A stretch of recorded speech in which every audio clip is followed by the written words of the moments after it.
People are naturally, inherently mobile. And yet, for 100 years, we had been told that the only way to communicate was over a pair of wires that kind of leashed you to your desk, that tied you to your home when you wanted the freedom to be everywhere. And that is the nature of what communications ought to be. Portable means freedom.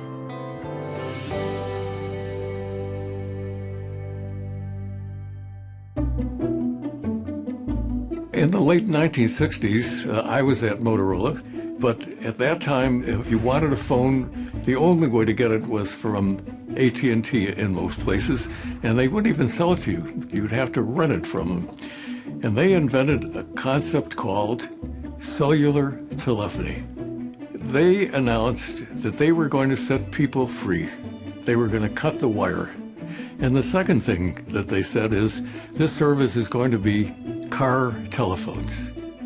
As a vehicle drives from one cell to another, advanced electronic equipment automatically transfers the call by telephone line to another cell without the caller knowing it. That's when I had the idea of, why don't we build a cellular system that's the way it ought to be, that's personal, portable. We shut down engineering in the company and put all our efforts into building a handheld portable cell phone.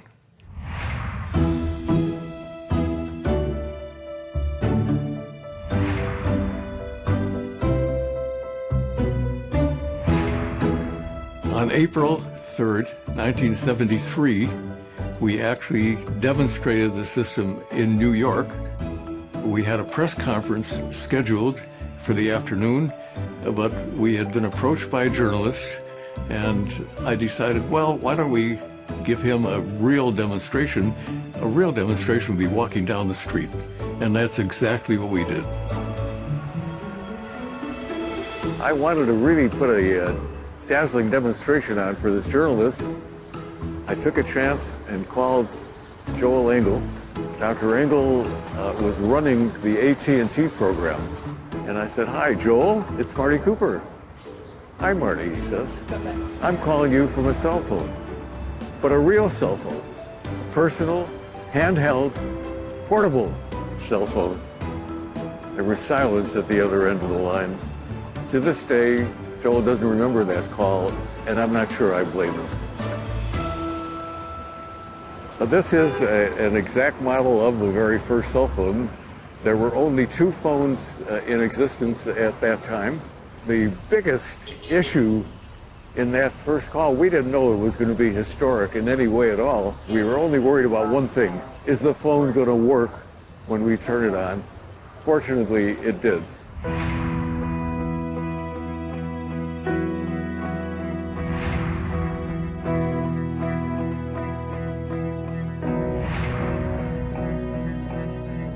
We never could have predicted what has happened to the technology over the years since we created that first cell phone.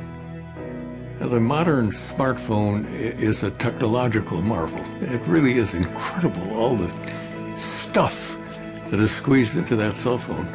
But I'm not very happy with it. A part of it is because we think that we can make a smartphone that does all things for all people, and yet we know that it doesn't do any of those things perfectly. So we've still got a ways to go.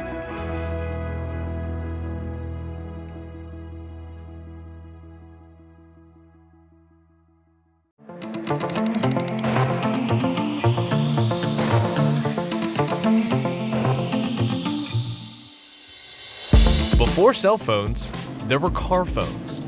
Good morning, Miss McCardle. How did the market open? In fact, the original car phone weighed about 80 pounds. In 1947, an engineer at Bell Labs envisioned a futuristic phone network for their car phones. A call would bounce uninterrupted between cells of coverage. At the time, the technology and the infrastructure for this did not exist, but it soon would. The car phones quickly became popular despite their limitations. Only a limited number of people could use the service at a time, which meant 5 to 10 year waiting lists began to form. and existing customers could sometimes wait up to 30 minutes to place a call. But then, in 1973, Motorola engineer Martin Cooper showed what the future would look like, the Dynatac 8000X. Based on Bell's cell network concept, it was the world's first handheld cell phone. 10 years and a $100 million investment later, Motorola finally released the phone to the public. I'd like to order a large pizza with mushrooms, anchovies, and the hottest peppers you can find. The decade-long delay was caused by the need to build the cellular infrastructure the phone required to operate. The phone took 10 hours to charge, lasted 35 minutes, and cost $3,995, which would be about $10,000 today. Industry watchers say there are only a few thousand cellular phones in use right now, but that number is expected to grow considerably within the next few years. During the cellular revolution.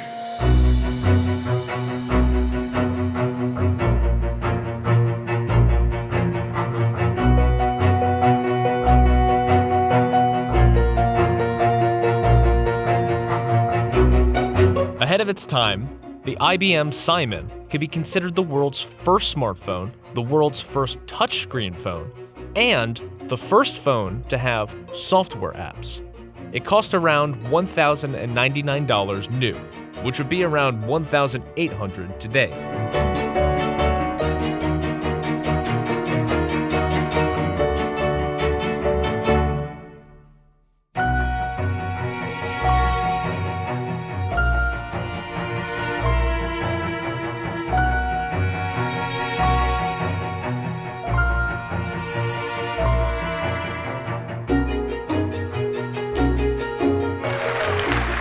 Today, Apple is going to reinvent the phone.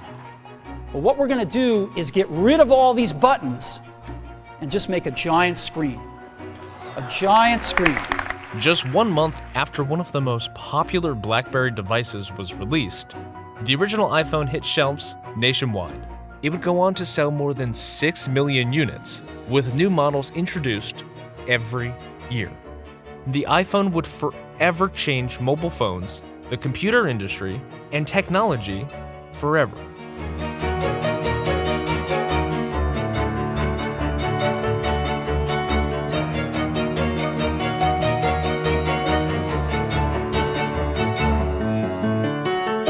Today's cell phones are a far cry from the $10,000 Dynatac phone of 1983. And for many people, the phone feature has become one of the least used features. But in the future, phones could make another drastic change. The World Economic Forum thinks the first implantable phones will become commercially available by 2024.